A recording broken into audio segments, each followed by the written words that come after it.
Good morning, comrades. You are listening to WHIV 102.3 FM. This show is Good Morning Comrade. We have an interview today, very special, with Bruce MaGee. He is a professor at Louisiana Tech University, and he's also one of the hosts of the Louisiana Anthology podcast. Talks a lot about Louisiana history, culture, and the like. So just going to get right to the interview. So this is Bruce MaGee, myself, and Scott's in there a little bit. We talk about Huey Long and his approach and all the good stuff that comes with that. So you're really going to enjoy it. So you want to talk about Huey Long today? Yeah, a little bit, just because I saw some stuff came up about it not long ago about Huey Long and about how he how he's sort of held in a sort of very controversial light. And there's a lot of different ways that people, don't necessarily understand his approach to, to politics and governance and all that other stuff. Well, the thing you hear as soon as you get the word Huey Long out of your mouth and take a breath, what they will always say is corruption. Have you heard that from people? Oh yeah, all the time. Right. Now, what do you mean by corruption? There's, if you go back in classical literature, the classical definition of corruption comes from Aristotle, where you start putting your own good ahead of the good of the state or the good of the nation. And when you look at Huey Long, I mean, he wanted to do well himself, but every time he got power, who did he use it for? He used it for the people. Mm-hmm. So the old Aristotelian sense, I was just rewatching to get ready for this, the Ken Burns documentary. Oh, yeah? You ever watched that? Not the one on Huey Long. I watched some of the other ones.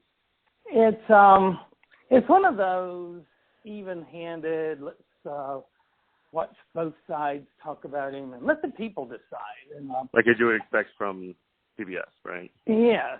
And, 30 years ago when I first saw it, I had a lot more patience for that kind of reporting. Mm-hmm.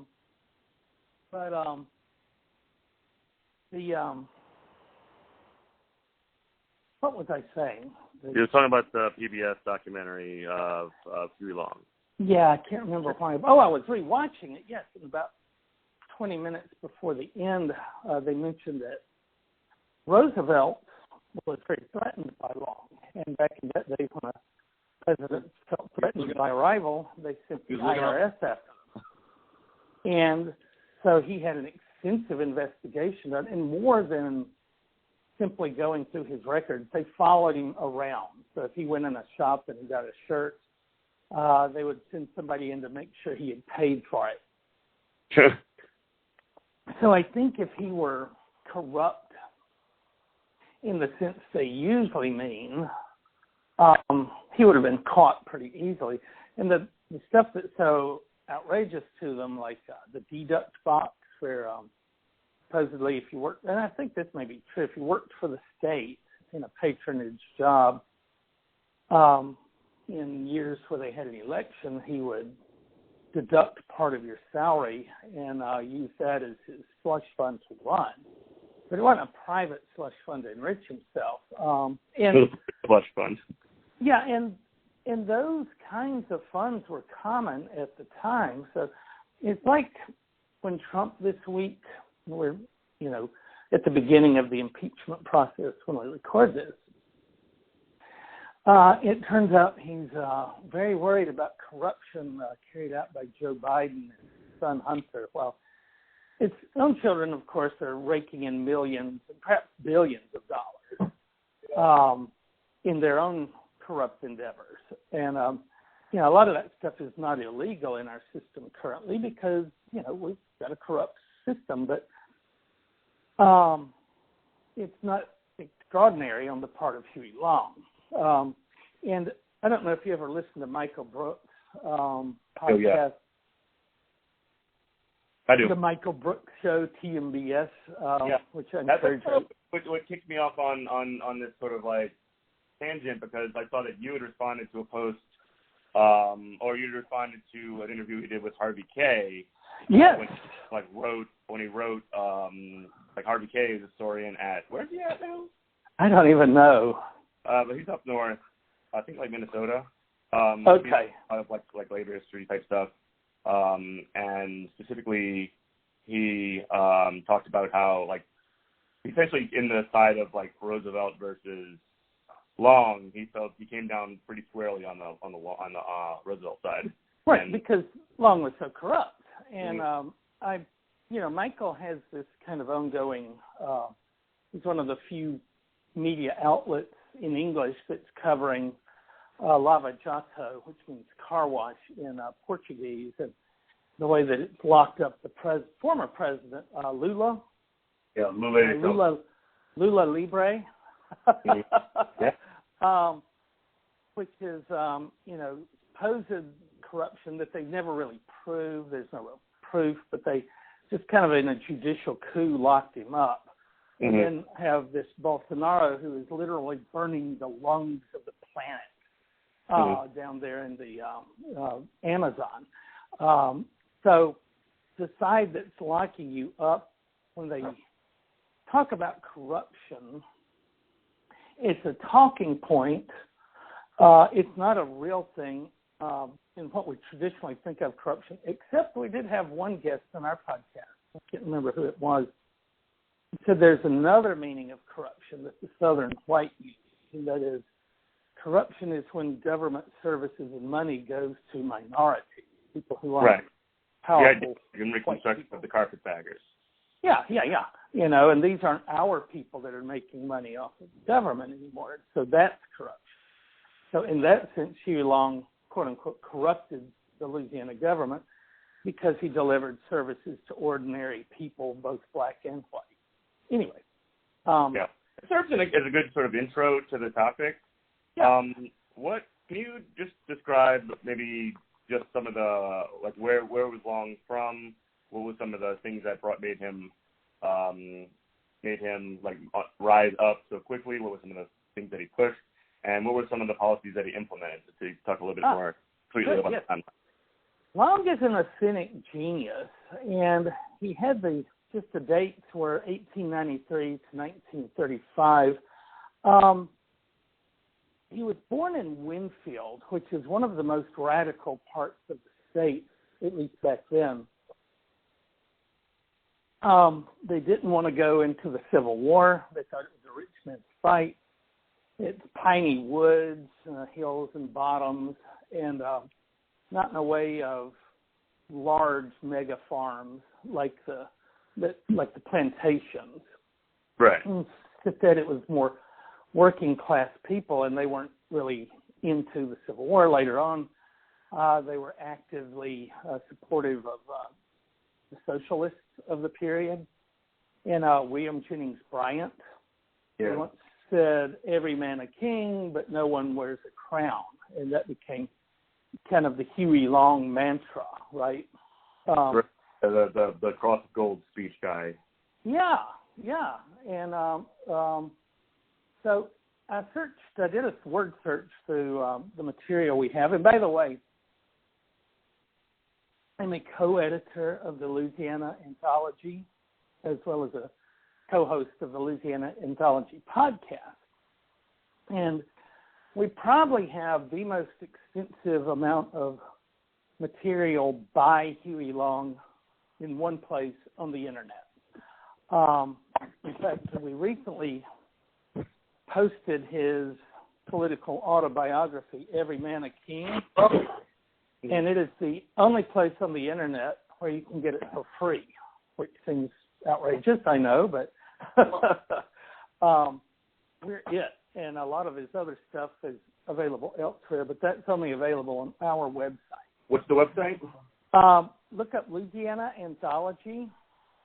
It's ANTHOLOGY. It's got a very long URL, so that'll take you there with pretty much the whole first page.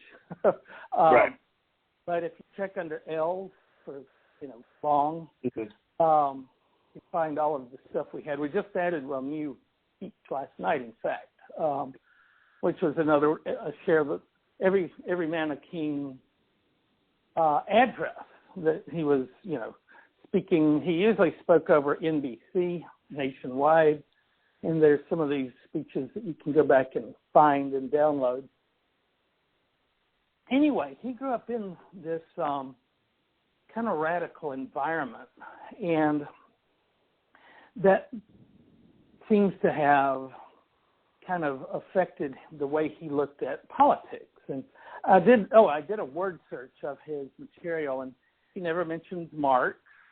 Yeah. I didn't. But actually, bristle at those kinds of accusations if he was ever called like a socialist or a communist or whatever, right? Well, he might have read it because he was a brilliant politician. He knew that communism was kind of beyond the pale of what you could talk about and get real big in the United States. So he would instead quote the Bible because people pretend that they believe what the Bible says. And then, he would quote William Jennings Bryan, and he would quote other people that, had cachet. This is, in rhetoric, what they call, I guess logos, but you're trying to find an argument that will appeal to your audience. Maybe pathos, like what will appeal to my audience. If I stand up here and talk about commies, that's not going to get it. But he used terminology and arguments that ordinary people could understand. And to me, that goes to his genius. He was what we think of as a regular kind of genius in that he remembered everything he read. Just brilliant. Mm-hmm. And so he was able to read law, and he went to law school for about a year and then just read the rest of the book. He passed the bar exam on the first try. That's the kind of intellectual brilliance, but that wouldn't have made him, that would not have lifted him up. There are a lot of really smart people, people who make their way looking smart, the Ezra Klein type, wonky. And he was not wonky. I mean, he had all the facts and figures at his fingertips, but he understood people. And so his political tactics were brilliant. Just one example. When he came into office, there were very few paved roads in Louisiana. Mm-hmm.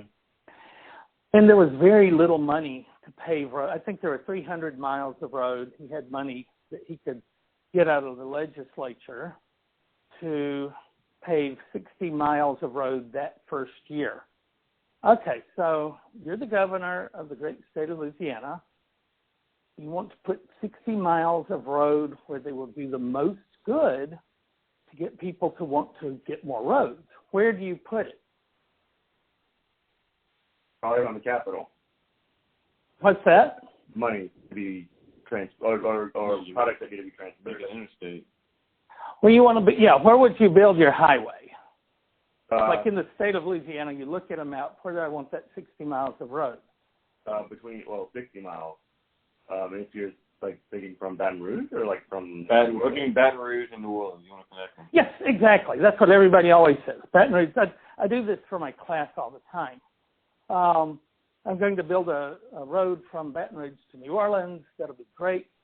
No, that's what a smart person does.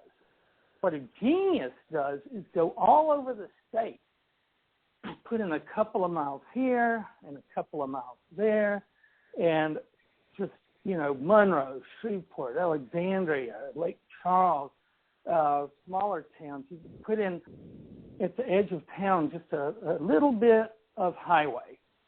And then what do people do? They ride on that little bit of highway, and then they pop off back into the mud.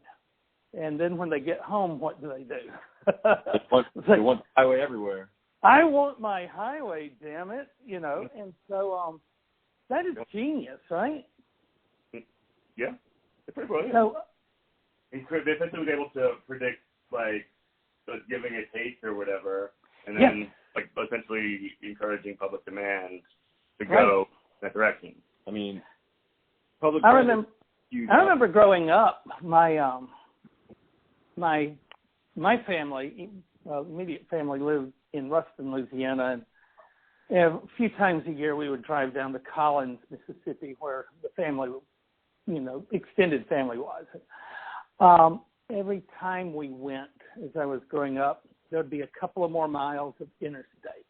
And the day you got to go past Rayville without having to go through Rayville, that was a great day, right? And it's nothing against Rayville, it's just you're driving on this slow two-lane highway, and all of a sudden, boom, you're zooming along 75. So I personally experienced, you know, why that kind of road building is so popular, because little by little you see it going up. You are listening to WHIV 102.3 FM. This is our interview with Bruce MaGee. Bruce is a professor at Louisiana Tech University, and he is talking to us about Huey Long. So here we go.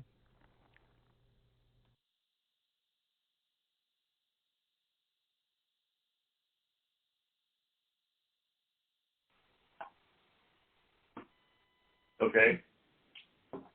And so you did that as governor, yes? Right. Okay. So how did you get in the position to become, like, a popular politician and become governor? He was too young to run for most offices. And, immediately after he got his law degree, he started practicing law. But he was already, like, bent on becoming a politician. So one thing he made sure was that he never sued a little guy. Like, he only went against big people on behalf of the little people. The little people don't have anything either. Yeah, right. They couldn't pay him that much. He might get something out of, settlement. Lawyers get their fee from what you settle for, but they couldn't pay him his way. Right. But he wanted to be known as, because he knew, Kamala Harris, one thing that kind of did in her presidential run was she was locking up parents of sick kids for not having them in school. It made her look really, really bad, and there's no defense for that. He laughed about it. Anyway, I have to get dragged into this, but yeah. So he became he ran to serve on the Louisiana Railroad Commission because they didn't have a lower age limit. How old was he? 1918. He's still a kid. Yeah, still very young. He was born in 1893.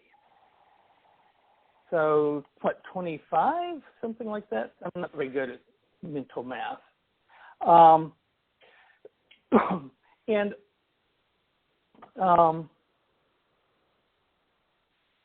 That kind of commission would cover other things besides just railroads. So he made sure that he used his job as a regulator to try to regulate on behalf of the little guy. I'm not sure if this happened when he was on that commission. Maybe.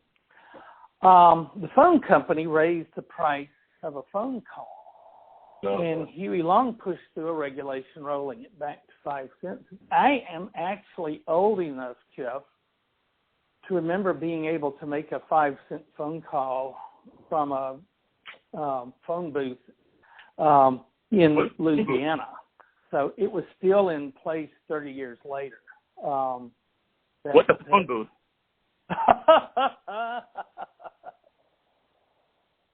One of these old, it's where Superman used to change.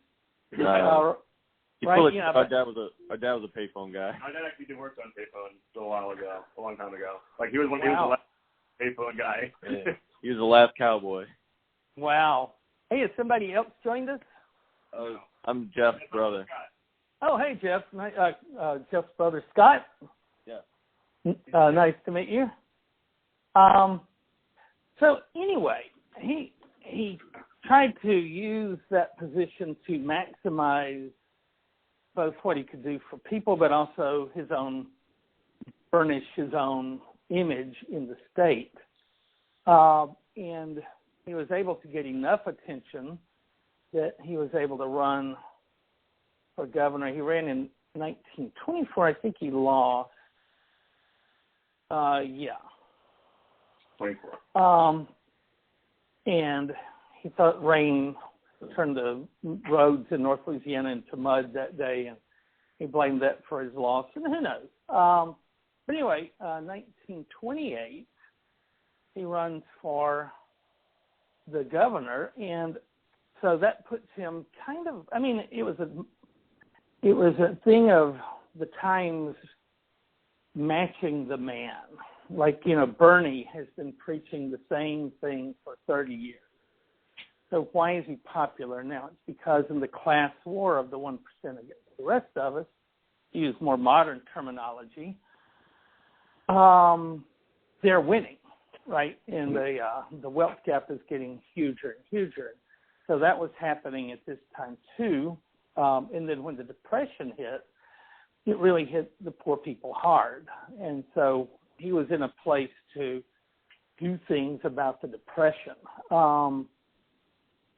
For one thing, there was these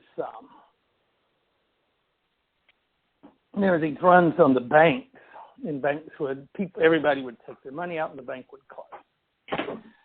And there was a rumor about a bank across the state, I think maybe Lafayette.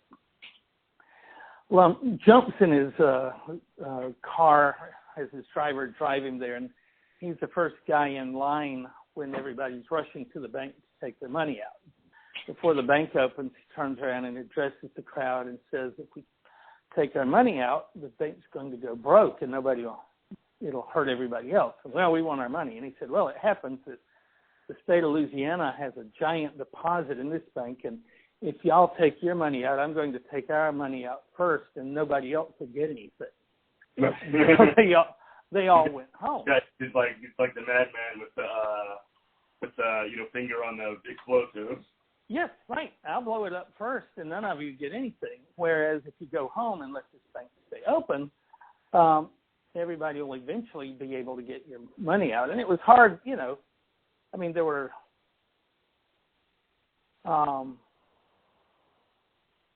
other things he would do.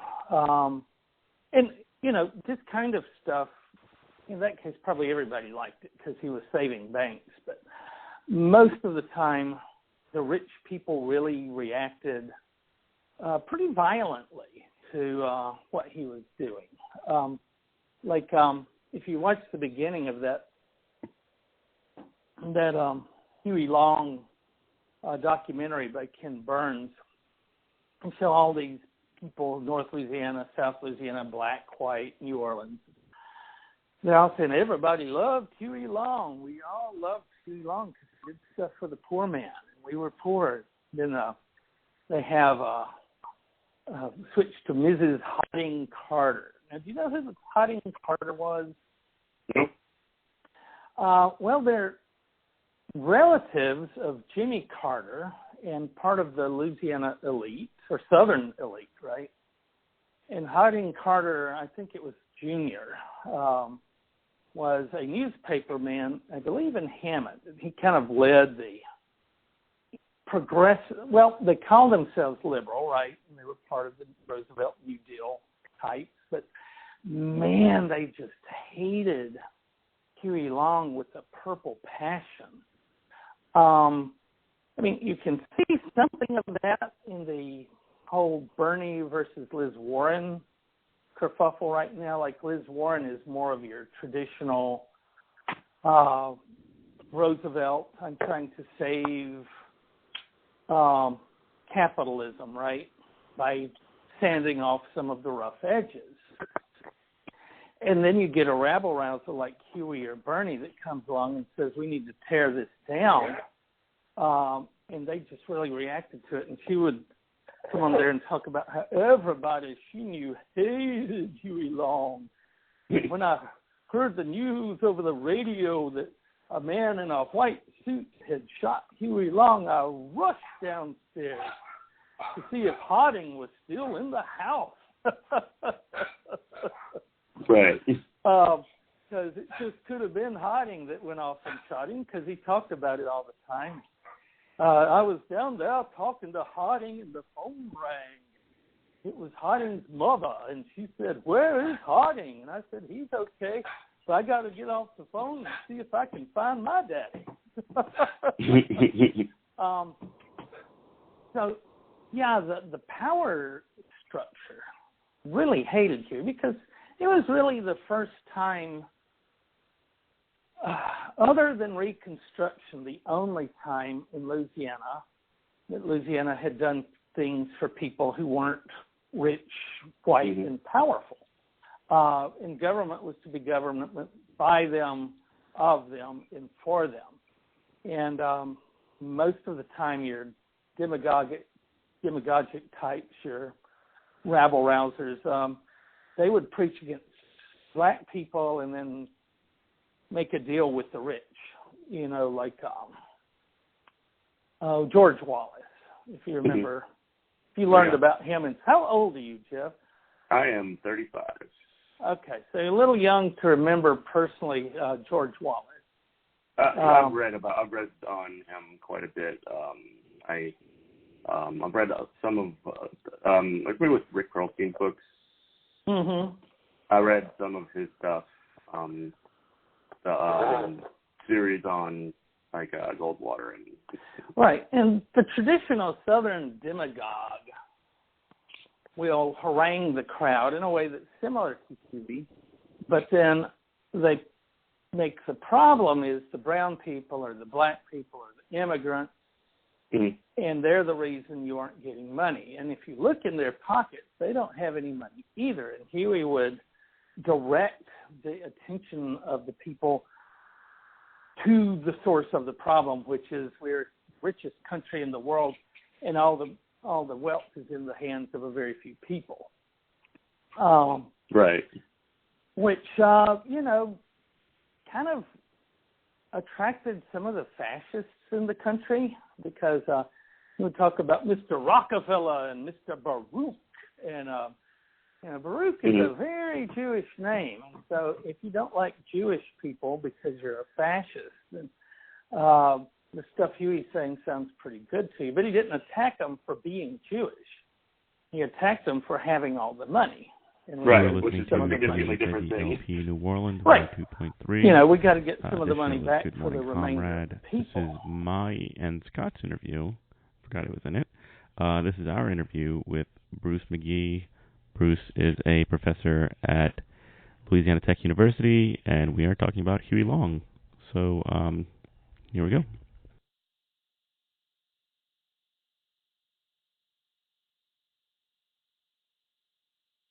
You have a really great speech on that, and I think it's worth kind of taking a second to get into. So you talk about the Big BBQ. Yes. The Big BBQ speech. Can you describe that really quickly? Yeah, and the first thing to notice about that is he did it in a Senate hearing room rather than on the Senate floor. He had it packed with staffers and just whoever wanted to hear him speak, rather than speaking to the other senators. And then the question you want to ask yourself, goes to the genius, right? Why is he giving the speech there and not on the Senate floor? And in the 1930s, at the time, what was said in the Senate stayed in the Senate. They didn't record no C-SPAN. No C-SPAN, no voice recording, no video recording, no nothing. You go into the Senate, and I'm at the Senate. I'm Huey Long at the Senate. I'm Senator Huey Long at the Senate giving this speech to people that look kind of like senators. And so as far as anybody who's watching that across the nation and a newsreel is concerned, it's a Senate speech, but they can watch it. And it's the only Senate speech they can watch because he's brilliant, you know. He's going to use that platform. So anyway, in the speech, he says, what if somebody gave a barbecue and everybody's putting stuff out on the table, and there's plenty of chicken, plenty of roast or ribs, you know, all this good food. And then here come Mr. Baruch and Mr. Rockefeller, and they get 85% of the barbecue off the table. And what are you going to do? You're going to say, come back here and put some of that grub back on the table. Right. And he did it. And what's really funny about that part too is that he switches from sort of like a standard, like very bombastic, but like sort of conventional rhetorical style, and then he sort of slips into like really fast talking, like Southern Louisiana talk. Yes, and you know, he was able to code switch, they call it now, but if he went to speak to LSU to a bunch of, he could use perfect English. But he could also speak on the level, and, you know, your common, ordinary American, put some of that grub back on the table. That makes sense. In fact, this makes a great class exercise. I brought 10 cookies to class, and I had 10 students sit up at the front, and then I distributed it after we watched the speech. And, you know, like 5 cookies go to the first kid, and then the second kid gets well, you know, by the time you get through the first 3 people, you're out of cookies. Right. Nobody else gets anything. It's just a very graphic presentation of how we divide up the wealth of the richest world in the country in America today. And I'm sitting here looking at these piles of cookies. And so then he says, you know, he had was it $100 million wealth cap? Michael Brooks says every billionaire is a failure of policy because you've taken the wealth away from the people that created it and put it in one person's pocket. Right. It goes from workers to bosses, essentially. Right. Yeah, the capitalists suck up all the profit, and there's none left for everybody. I mean, he wouldn't use that terminology, but he was talking about that in worker alienation. He's saying we need a wealth cap, take away. Liz Warren. They, who's that guy that ran Starbucks that wants to run Howard for president? Schultz. Yeah, he wanted to run for president because Liz Warren came out in favor of a 2% wealth tax. Right, which is like to him that's nickels. Yeah, right. It's nickels on the dollar. So for every dollar he had over, $100 million or $1 billion or wherever she set her limit, he still get obscene wealth, but you will get 2% less. Right. Which turns out to be a fairly sizable amount of money in the long run, but it's proportionate to the entire balance. But in terms of the balance of the money that the billionaire has, they have 98% of it. Well, Huey Long did not want there to be billionaires whatsoever, or once you hit $100 billion, his plan was to take everything, every yacht, every jet, and all that. He would ask his audiences, how many of you own 4 suits? And nobody would raise their hand. How many of you own 3 suits? Nobody would raise their hand. And 2 suits? Nobody would raise their hand. And Mr. Rockefeller has 100 suits. We need to get those back. And so he said, give them enough money to live their life and be perfectly comfortable, and their kids have a perfectly comfortable life, and their kids, let them have their mansion, let them have a yacht, let them have another wife if they want another wife. But after they've, taken all they can eat, not the wokest thing. Well, after they've eaten all after they've taken all they need and all their kids need, everybody and all gets their kids, tell them to come back and put some of that on the table for the remainder of the people.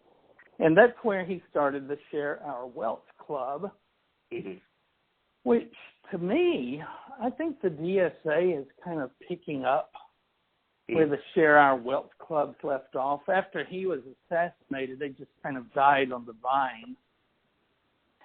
And we really haven't had an organization in the country, a significant one, that was trying to do something about the wealth gap. And maybe from his time, or, I guess World War II blew away a lot of that. And are you now, or have you ever been a communist? It blew a lot of it. Red Scare stuff. Yeah, it destroyed the left in our country, and it didn't get a real reboot economically. He had Martin Luther King. At the end, he was starting to preach economics. He got killed before he had time to push it very far. When he was organizing garbage workers in Tennessee to get a poor people campaign nationally. Union man. And so they struck him down. But I think when it got its modern reboot, you probably are old enough to remember this, was the Occupy movement. I remember the Occupy movement. And and let's not forget Jesse Jackson and the Rainbow Coalition. Yeah, right. He was good. But people kind of laughed at him. Well, first they laugh. What's the rest of the saying? Like first they laugh, then they hate you, then they fear you, then you win, or something like that. Yeah. One of those kinds of things. First they ignore you, then they laugh at you. Then they fear you, then you win. Right. Then they fight. And yeah, that was from Gandhi. So anyway, Jesse, he was coming along though. I mean, the Democratic, and this is why we need something like the DSA or Occupy or Share Our Wealth. Now, go ahead. So I was just going to make one quick distinction too, and this can sort of lead into the way that Long himself made decisions. But so one of the critiques that many people have of Occupy is that it was a sort of a group of people that were, and this might be a broad generalization too, it might be an overgeneralization, but the idea was that they really struggled in terms of developing structures that would create consensus or create be able to make decisions, because they based their entire structure for decision making on front-end consensus instead of having a kind of structures or process to make those decisions. Yeah, I think it was a very top-down organization, because when Huey died, they died. I'm hoping that what Bernie has done will live beyond him. It's not just about the when you leader. You mean Huey Long's organization? Yeah, I mean, he did at least have the knowledge that you weren't going to change the country from the inside. He didn't go into the Senate and say, I'm going to go along and get along. He went around the room saying, the Kingfish is here, boys. And he was one time, he's famous for telling the Senate that not too long from now, the people of this country are going to be coming up here to hang you guys from the rafters. And I've got to decide whether I'm going to be in here helping defend you or out there leading them. Well, in fact, the Senate didn't think that was a very funny joke, but in fact, he was leading them, right? That was the whole point of the Share Our Wealth movement, was to get a lot of people in his pocket so that he could go to these powerful folks and say, you can deal with me or you can deal with them. And they're coming for you if you don't do what they say. And that really scares the power structure. The thing about Roosevelt, he was a rich guy trying to save the wealthy from winding up like the French and the Russian. Right. That's a fundamental difference in their approaches, because Roosevelt came from the sort of the elite of New York City, which is the tip top of everything, and Huey Long came from working class Louisiana. Yeah, His family was fairly well-to-do. He talked about a log cabin, but if you've seen pictures of the house, it's a very nice house for the a nice cabin. But, yeah, a very nice cabin. But he represented those people. He was a tribune of the people. Mm-hmm. And like the Grackeye brothers, he was eventually assassinated for that.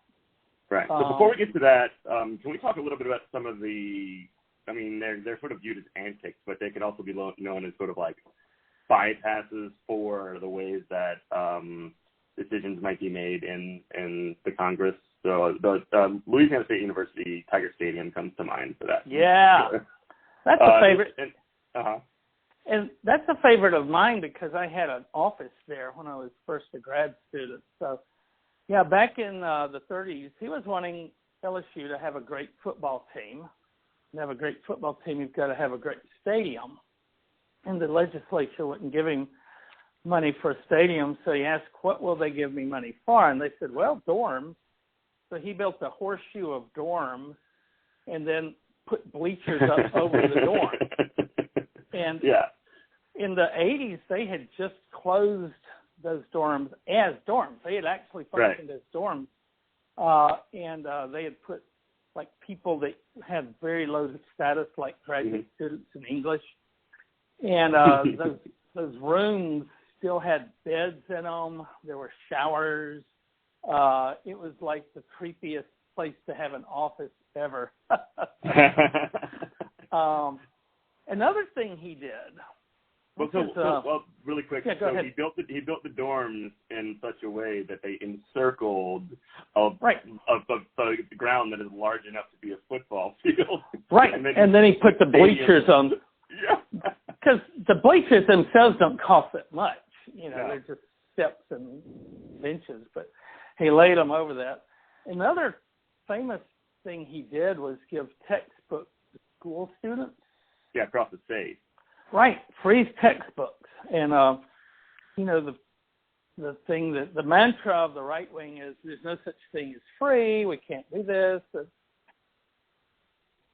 Mrs. Harding Carter was very, she liked the idea of giving those poor children textbooks. But the way he went about doing it was such a dictator. So here's the way he went about doing it. He passes a law, free textbooks. And this is what he ran on the first time for governor, right? Yeah, right. And word came back from Caddo Parish, Bloody Caddo, one of the most backward areas in the state, was Shreveport, very conservative. And word came back, Shreveport doesn't need the charity of the state of Louisiana. Our kids want to pay for their books. You remember that Paul Ryan, the kids want to pay for their lunch? Right, yeah. Because kids are working for the money that they're getting for lunch. Right. So it's bullshit. They just didn't want black kids and poor white kids to go to school. And Louisiana had a very high rate of illiteracy. So anyway, not too long after that, the United States Army came knocking on the door of Shreveport, and they wanted to put an Army airfield there, which is now Barksdale Air Force Base, one of the biggest Air Force bases in the country, and a constant supply of money for the local community. So it's visions of, but the problem was that part of the land needed for the airfield belonged to the state of Louisiana. So off they go to Baton Rouge with sugar plums dancing in their heads. We need this field so we can build the Army Air Base, and then we'll have all this money coming in. And Huey tells them, Shreveport doesn't need the charity of the state of Louisiana. And that was when the local burghers broke. They said, okay, if you'll let us have this airfield, which will make us a lot of money, right? Right. Individually, they're business people. We'll also take the free books, too. Yes. God damn it, we'll take those free books. We'll take the free books and the airfield for us. So, this show is Good Morning Comrade. You are listening to my interview with Bruce MaGee. He is a professor at the Louisiana Tech University which is up in Ruston. We are talking about Huey Long. This is going to be our last whole segment for this hour, but we will have some more posted on our website. So check it out. Get some more information at goodmorningcomrade.com. Here we go.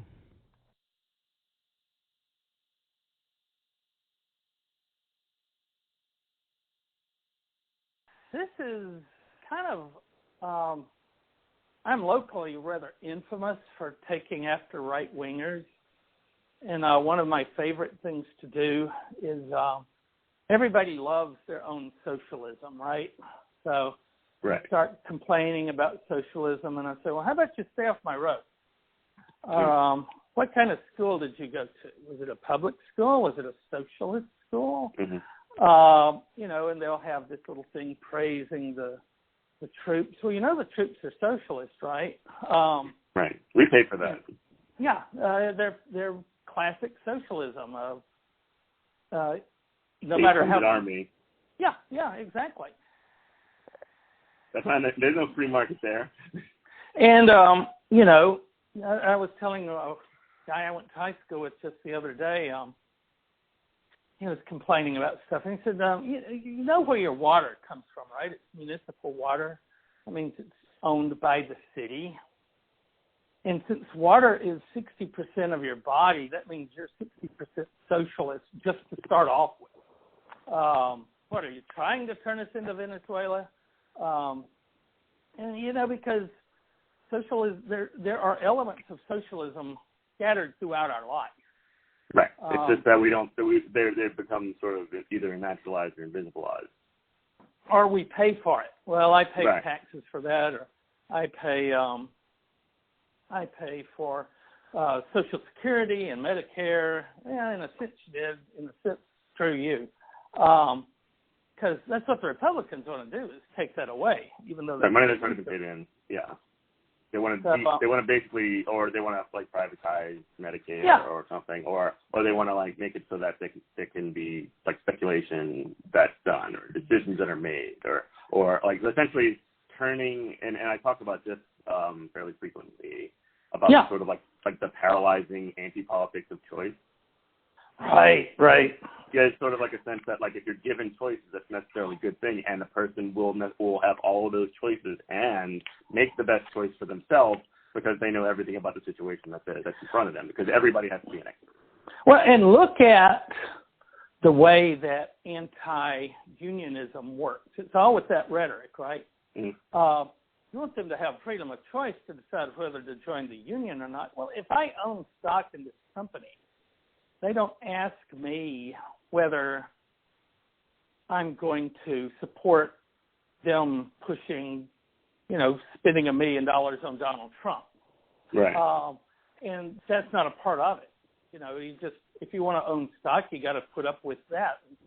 I'm thinking we should, I've been thinking about unions, and if in an ideal world, union membership would be automatically universal. A virtue of working. Every job should come with a union. And if you want to have the company pay the dues on behalf of the workers, fine. Which is the contradiction. If the labor that the workers are doing is creating the value anyway. Yeah. Essentially, yeah. It's basically money that's passing to the boss and then back to the workers. Right. The money the boss has comes from the workers anyway. So let's set up unions, and it would be a governance nightmare, but you need something like that for people to be able to have a part in the economy. And look at Uber. Mm-hmm. All these people working for us are private contractors. That's they're driving on our roads. Yeah. What was that? I said they're driving on our roads too. They are. They're using ours.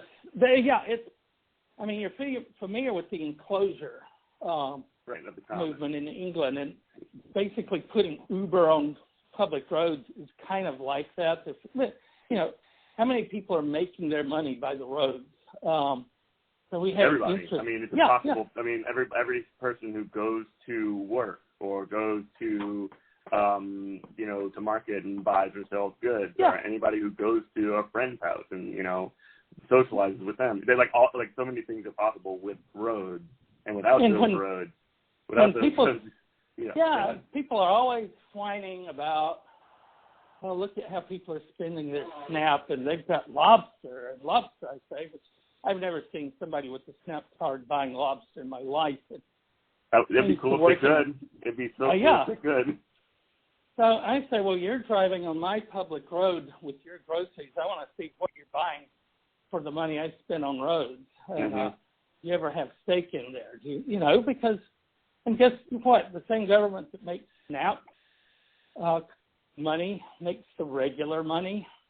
Right. The United States currency is a socialist product made solely by the mint.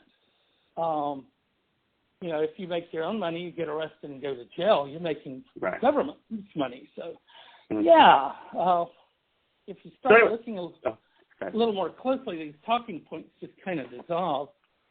Yeah. So that's long. Yeah. So some more. Let's talk a little bit more about. I guess we can move on to the sort of network of patronage and its manner of sort of dealing. Well, we alluded to it a little bit earlier, but how he sort of dealt with many of the adversaries that he would meet and the network of patronage they created. He would make sure that, Republicans are ruthless like this.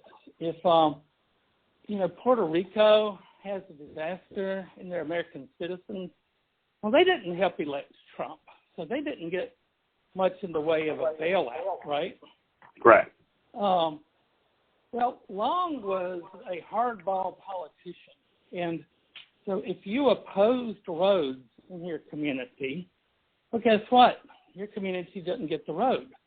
And when people would complain about it, he would say, well, talk to your politician, and either the politician would change or they would change politicians when the next election came around.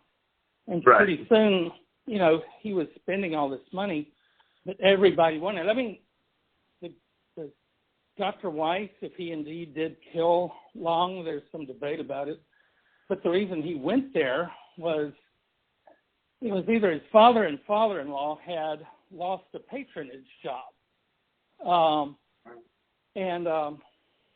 That was what he wanted to talk about was, they needed their government paycheck back.